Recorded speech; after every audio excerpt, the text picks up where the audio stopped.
ترجیح ہے کہ سکھر حیدرآباد موٹر وے پر اس سال کام شروع کیا جائے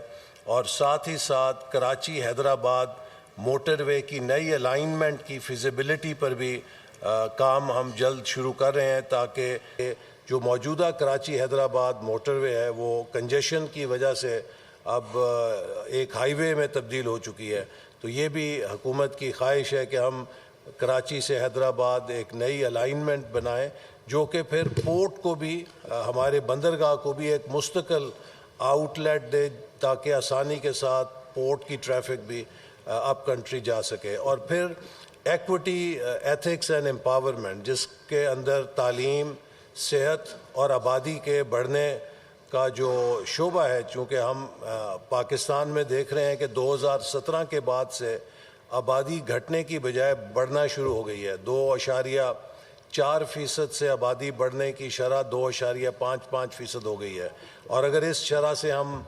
چلتے رہے تو 2047 تک تقریباً 40 کروڑ کے قریب ہماری آبادی ہو جائے گی۔ تو ہم جتنی ترقی کریں گے اس کی شرح اتنی ناک ڈاؤن ہو جائے گی آبادی کے اضافے کی شرح سے۔ تو یہ بھی جو دنیا میں ہر ملک نے، چاہے وہ مسلم ملک ہے یا غیر مسلم ملک ہے، سب نے آبادی کے دباؤ پہ قابو پا کر ہی ترقی کو تیز کیا ہے۔ یہ بھی ایک ایسا شعبہ ہے کہ جس پہ ہم سب کو مل کر کام کرنا ہے، اور بالخصوص تعلیم، صحت، زراعت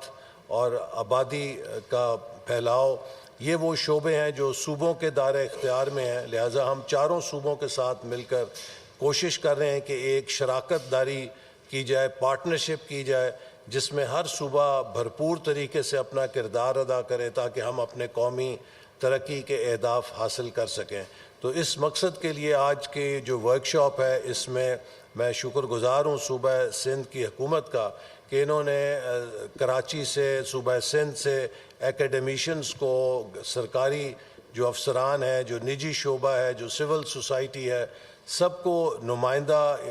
لوگوں کو بلایا، اور ان کے ساتھ ہم آج ایک طویل نشست کے ساتھ اس بات پر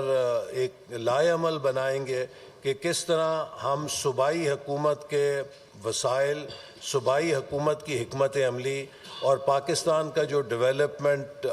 گولز یا پلانز ہیں، ان کو آپس میں ہارمنائز کریں تاکہ ہم مل کر ملک کو ایک ترقی یافتہ ملک بنانے کے لیے اپنا سفر تیز تر کریں۔ میں بار بار یہ کہتا ہوں کہ ہمارے اس ترقی کے سفر میں 77 سالوں میں ہم نے جو 3 اڑانیں کریش کی ہیں،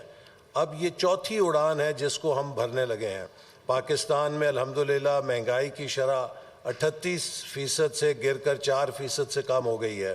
پاکستان میں پالیسی ریٹ 23% سے کم ہو کے 12% پر آ گیا ہے۔ پاکستان میں برآمدات کے اضافے کی شرح تقریباً 25 سے 30% بڑھ رہی ہے۔ اسی طرح جو ترسیلات ہیں وہ 30% تک بڑھ رہی ہیں۔ یہ بہت پازیٹیو انڈیکیٹرز ہیں۔ سٹاک مارکیٹ 1,15,000 سے اوپر چلی گئی ہے۔ تو اب ضرورت اس بات کی ہے کہ ان تمام مثبت رجحانات کو ہم یکجا کریں اور ملک کو کسی قسم کی افراتفری، کسی قسم کے انتشار سے بچائیں۔ پاکستان کے مستقبل کی کنجی ہمارے مل کر کام کرنے میں ہے، ملک کے سیاسی استحکام کو برقرار رکھنے میں ہے، ملک کے اندر پالیسیز کے تسلسل کو قائم رکھنے میں ہے، اور ملک میں اصلاحات کے عمل کو کامیابی سے آگے بڑھانے میں ہے۔ اس وقت ہمیں کسی سیاسی لانگ مارچ کی ضرورت نہیں ہے، ہمیں پاکستان کو ایک اقتصادی لانگ مارچ پہ گامزن کرنا ہے تاکہ ہم اپنی کھوئی ہوئی رفتار دوبارہ حاصل کر سکیں۔ اور مجھے خوشی ہے کہ صوبہ سندھ نے ہمیں بھرپور تعاون کا یقین دلایا ہے، اور مجھے یقین ہے کہ ہم انشاءاللہ مل کر اگلے 4 سالوں میں